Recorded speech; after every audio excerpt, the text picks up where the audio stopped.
Welcome back to the channel, everyone. Today, a PhD holder has given us some proper statistical analysis of just how many AMC shares are out there. And I also want to talk about whether Say Technologies is safe or if it's going to steal your account information. Trust me guys, you do not want to miss this video. So stay tuned and let's make some money. But before I dive into the video, I just want to give a massive shout out to the new apes that have just become part of the team and joined the Patreon. If you haven't already, I'd really consider joining the Patreon and becoming part of the team so you can get urgent updates and news and due diligence about AMC before I even make a video, linked in the description below. And as always guys, be sure to drop a like down below, subscribe to the channel and ding that notification bell if you haven't already so that you don't miss another video just like this one. And now I want to dive straight in with the key information. So, some proper statistical analysis and more realistic estimation of shares. As a PhD holder in a hard science, it was really grinding my gears to see bad or uninformed statistics, just taking the average from the voting and multiplying by 4.1 million apes. This is way overestimating the shares, so I wanted to find a grounded in actual science lower limit. Don't worry, the news is still good. I wanted to invoke the 80-20 rule on this one, which here will basically translate as 20% of the apes are doing 80% of the work, more or less. This is a very accurate assumption that 20% of the apes are doing most of the voting and holds 80% of the shares. There's going to be a lot of new apes that only own 1, 2, 5 or 10 shares that haven't voted because they don't think their vote will count for much. And therefore a lot of the people doing the voting hold hundreds of shares, if not thousands or tens of thousands of shares. What I mean by that is, let's say 20% of the 4.1 million are holding more shares than the rest of the apes. I'm going to assume a sample size of these people would have the higher average of 1,185 shares that we're seeing from the voting. For the 80% that are not as involved, I'm going to say that their average is 120, which is the number that Adam Aaron fed us back in June, and oddly 10% of the average that's coming through from the voting. What this does give us is a bimodal distribution. 80% of apes have an average of 120 shares, and 20% have the average of 1,185 shares. For a normal distribution, we need to know a standard deviation as well. I selected a standard deviation equal for both sets to their averages, meaning basically the bell curves are as wide as they are tall, not visually mind you, but math-wise. I used Excel to compute the distributions ranging from 1 share to 10,000 shares. I then found out how many shares are held at each count, the X value, multiplied that by the number of shares at each value, and then added the two curves together to get the following graph. For example, there's 6,840 shares held by people that only have 1 share, 1.1 million held by the people that have 100 shares. So what this graph shows us is that obviously most people are here holding 120 shares, the 80%, and the remainder of people hold somewhere between 0 and 10,000 shares. Again, obviously the number of apes holding 10,000 shares per ape is going to be much lower than the number of apes that are holding 1,000 or 2,000 shares per ape, for example. So he's basically combined the two averages, Adam Aaron's average of 120 shares and the new average of 1,185 shares, and then given 80% of the weighting to Adam Aaron's average and then 20% of the weighting to the new average. So as you can see, this is bimodal because some apes, the passives, have a low average and some apes, the active, have a high average. Of course, there are some passives with a high share count and some actives with a low share count. And on top of this, there's also going to be active apes that do have a high share count but can't participate in the vote because they're based in Canada or the UK, for example. To get the total number of shares, we then just sum up the curve, and that sum is 1.48 billion shares just held by apes, ignoring institutions, who also own about 120 million shares, so it sums it to about 1.6 billion shares in issue. See, it's still good news, still 3 times the float, still impossible to cover, but not so high that it's unrealistic and unbelievable to non-apes. Note, this is a lower floor, from assuming the wide standard deviations and throwing out shareholders over 10,000 shares.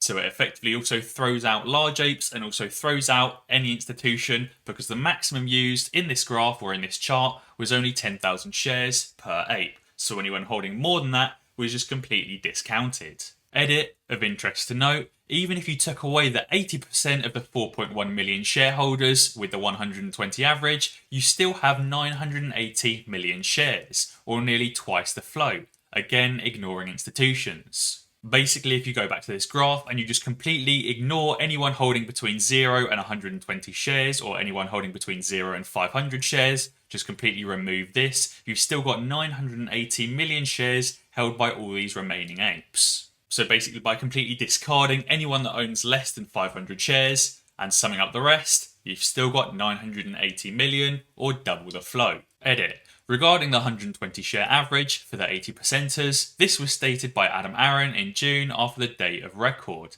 That number was arrived at by dividing the legal number of shares by the number of shareholders. Do I think that was the real average back then? No, because of all the illegal synthetic shares that weren't counted in Adam Aaron's average. Adam Aaron simply took the total number of legal shares of 513 million and divided it by 4.1 million shareholders, getting the average of 120. So even Adam's average didn't include the synthetic shares. The company cannot give any indication of the actual share count if it's over the legit number of shares. I'm using this number as a lower limit for my analysis. Revamp this section.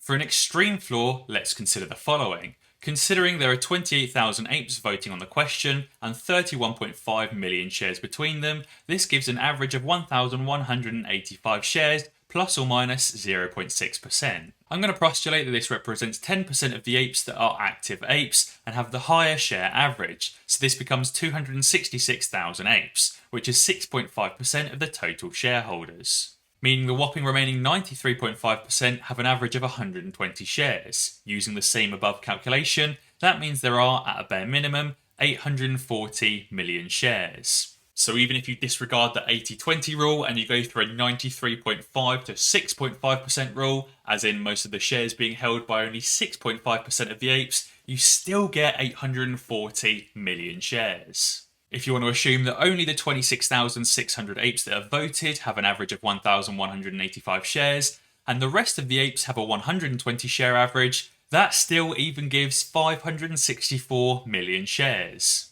So if you just pretend that all of those UK, European and Canadian apes that own more than 120 shares and can't vote simply don't exist and own 0 shares, you still get 564 million shares total. That is absurdly low, as there are plenty of apes with high share counts that aren't voting or can't vote, and all the institutions on top of that. And just to appease that guy who wants every ape to average 1,185 shares, then there's 5.32 billion shares. I also wanted to give you a cybersecurity professional's input on Say Technologies, Played, and the AMC Earnings Retail Investor Q&A/vote count. Good afternoon, apes. Something very important is currently going on with AMC that, if you aren't aware, could have a substantial effect on the MOAS, and we can all have a direct impact. If you haven't already heard, this guy pointed out in this post that Adam Aaron's recent decision to announce a public Q&A presents us with an opportunity to publicly count our shares.